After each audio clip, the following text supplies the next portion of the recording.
శివతేజస్సు అడ్డగిస్తోంది. పిల్లవాణ్ణి పిలిచాడు, నువ్వే బయటికి రా, చాలులే చేసిన శివ పూజ, బయటికి రా, నీ మెడలో పాశం వెయ్యాలన్నాడు.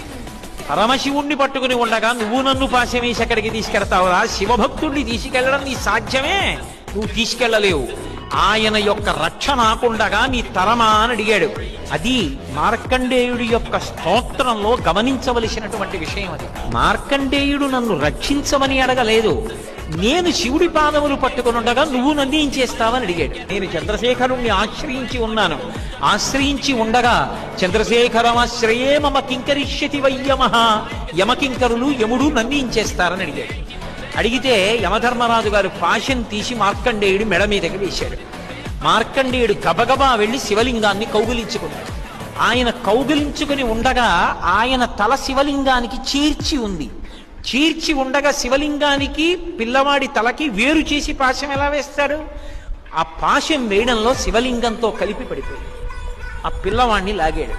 లాగేటప్పటికే ఆయన వెంటనే చంద్రశేఖరమాశ్రయే మమ కింకరిష్యతి వయ్యమః అని అరిచాడు. అంతే, ఆవిర్భావలింగం అంటారు.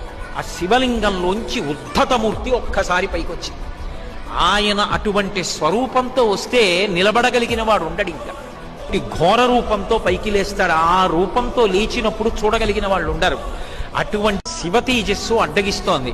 పిల్లవాణ్ణి పిలిచాడు, నువ్వే బయటికి రా, చాలులే చేసిన శివ పూజ, బయటికి రా, నీ మెడలో పాశం వెయ్యాలన్నాడు. పరమశివుణ్ణి పట్టుకుని ఉండగా నువ్వు నన్ను పాశం వేసి ఎక్కడికి తీసుకెడతావురా? శివభక్తుడిని తీసుకెళ్లడం నీ సాధ్యమే? నువ్వు తీసుకెళ్లలేవు. ఆయన యొక్క రక్ష నాకుండగా నీ తరమా అని అడిగాడు.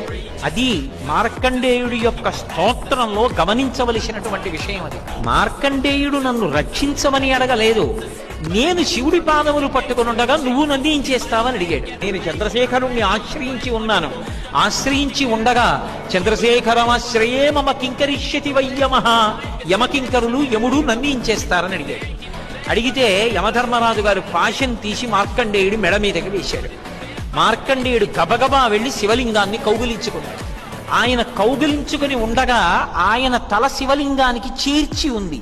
చీర్చి ఉండగా శివలింగానికి పిల్లవాడి తలకి వేరు చేసి పాశం ఎలా వేస్తాడు? ఆ పాశం వేయడంలో శివలింగంతో కలిపి పడిపోయింది. ఆ పిల్లవాణ్ణి లాగాడు. లాగేటప్పటికే ఆయన వెంటనే చంద్రశేఖరమాశ్రయే మమ కింకరిష్యతి వయ్యమః అని అరిచాడు. అంతే, ఆవిర్భావలింగం అంటారు. ఆ శివలింగంలోంచి ఉద్ధతమూర్తి ఒక్కసారి పైకొచ్చింది.